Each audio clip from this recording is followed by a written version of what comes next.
Good day and welcome to our short explanation of what you need to know if you've had an Android device in the past and you're upgrading it to a Samsung S9. So if you've had, in my case for instance, I'm changing from a Samsung S6 to an S9.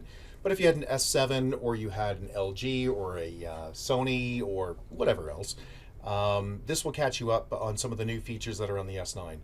This video relates to hardware. We're going to do another one on security. We're going to do another one on the desktop. We're going to do another one on the settings, and the last one on some of the apps. So once this is done, please click one of the other videos and take a look through it as well. The device looks the same as most of the other phones, but the screen is actually notably larger. So an S6, for example, is 5.1 inches screen, but the S9 is 5.8 inches. There's quite a lot more space, and the reason for that is because of mostly because they've removed the bezels. The bezels are the spaces around the edges. So the buttons at the bottom have been removed. They're now virtual buttons, not physical. The edges on the side here are curved. It's called an edge screen. They have a folding LED technology. It's super neat. So the screen is larger, even though the physical size, the exterior dimensions, are very similar to the previous models. It's a little taller, but we'll leave that alone. The Samsung has defaulted the device to a lower resolution than what it's capable of, and that is to improve battery and performance. If you really want to jam this up and get the quality to be even higher than it is currently, what you'll want to do is go into settings and change it to quad, change the video resolution to quad HD. I doubt you'll want to do that. Most people don't, but some do, so enjoy. Next thing you should know is that the memory capacity of this device is substantially more than the previous model. So the previous model, when I say previous model again, I'm talking about older models. So in my case, my S6 came with a standard 16 gig. I think you could even get it with an 8. These come with a standard 64 gig. Also, these have an expansion slot at the top, so you can use the device that came with it. It's basically a little paper clip, and you can push down at the very top, right up here. Make sure you don't push into the microphone slot. You can push in here at the very top, and the SIM card tray will pop out. And in that SIM card tray is also an SD card tray. So you can pop an SD card in there and make it as pretty much as large as you want. A really nice feature that's still here is the headphone jack. You probably heard Apple and many other vendors are getting in trouble with their customers because they've removed the headphone jack. They require Bluetooth. This has Bluetooth, of course. In fact, it has Bluetooth 5, which is fantastic. So feel free to use it, but you don't have to. It's got a headphone jack, so you can still use your old stuff. The speaker. So the speaker is now at the bottom. Well, it was always at the bottom, but there's one at the bottom. And there's one at the top for, when you put it up to your head. Previously, however, if you'd put this on speaker or tried to play music or something that's, not through the phone, it would only come out of the bottom speaker. They've now changed it so it comes out of both the top and the bottom, and that means that you can now get full stereo. The phone is actually certified as Dolby Atmos, and you can go into the settings, which we'll get into in another video, and show you that. There's a number of people think that the fingerprint scanners have been removed because it's no longer in the front, but it's still there. It's just on the back. They moved it because it's not going to be used very much anymore. Although you can feel free to use it. It works very well, as it always has. By the way, the reason people aren't going to use it anymore is because the facial recognition is just so damn good. So you probably don't care about it for security anymore. It also still has a heart rate sensor and a blood oxygen sensor, which is right here on the back, and you access those through the app called Samsung Health, which I highly recommend. We'll get into that a little bit later on. At the bottom of the device, there's they've changed the USB port, but it's still a USB port. It's not some proprietary Apple thing. It's a multi-purpose jack that's USB Type-C. And you'll think, well, what's Type-C? I've heard something about this, but you don't really know what it is. Simple stuff. USB Type-C port supports vastly higher transport rates, but it'll still work at the slower ones, so you don't have to worry about changing your computer or making any alterations there. And it also, as you can see from the graphic here, is designed so that the cable can't go on backwards. So you don't have to worry about top and bottom, up and down. It's also physically larger and stronger, so it's much better than previous USB 3 jacks. So that being said, I would strongly recommend that you use wireless charging with this and do not plug it in.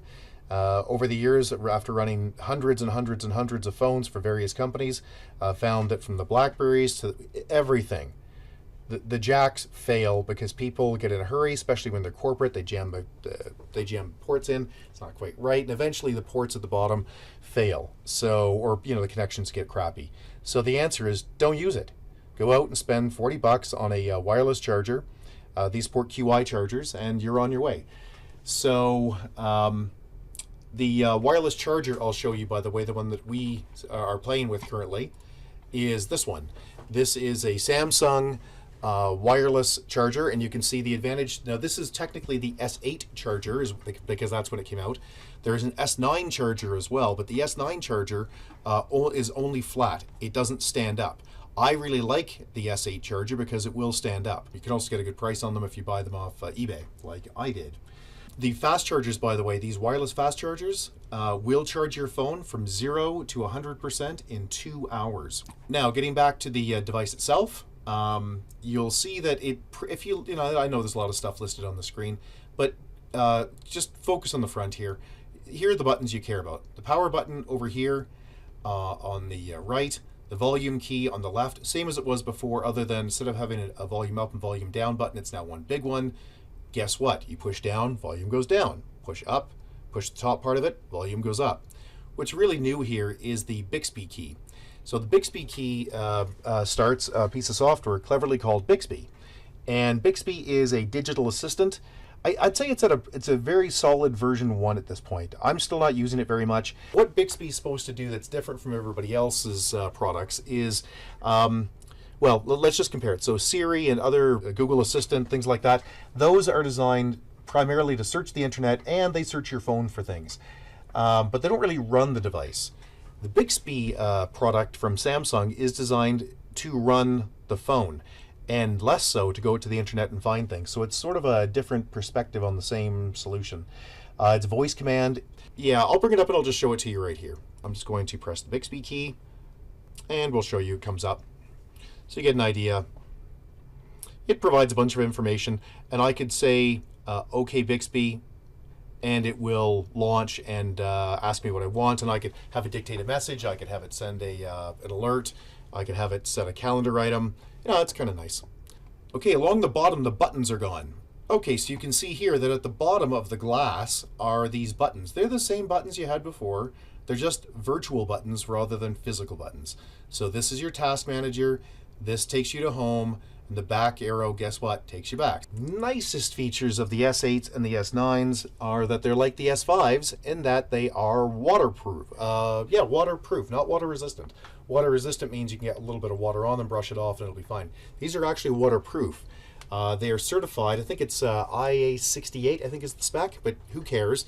What it means is you can put this in up to 1.5 meters of water, which is 5 feet for our American friends, for up to 30 minutes, and the phone will be 100%. It's certified for that. So what does that mean in practical terms? It means you can take it to the beach, and if it drops in the water, no problem, just pick it up quickly and you're on your way. It also means you can drop it in the snow if you're in a place that has snow, like I am. It will be happy as well. One thing to note, and I can't stress this enough because people just love these devices. They look so great. I'm going to show you 18 seconds of a video showing you a guy just beating the tar out of this thing, and you'll see it won't break. And while that's true, you still need to put a cover on it. And the reason is, if you drop it and it lands on a corner, the glass will break. If you just smash it, you scrub your keys up and down, it'll be fine. That's all resistant now. By the way, don't hold me to that because some jerk will figure out how to get that to scratch. But I'll show you this video now and you'll be able to take a look and see for yourself. It's not indestructible, but it's very good. Let's just skip through it. You get the idea. That's a hammer, man.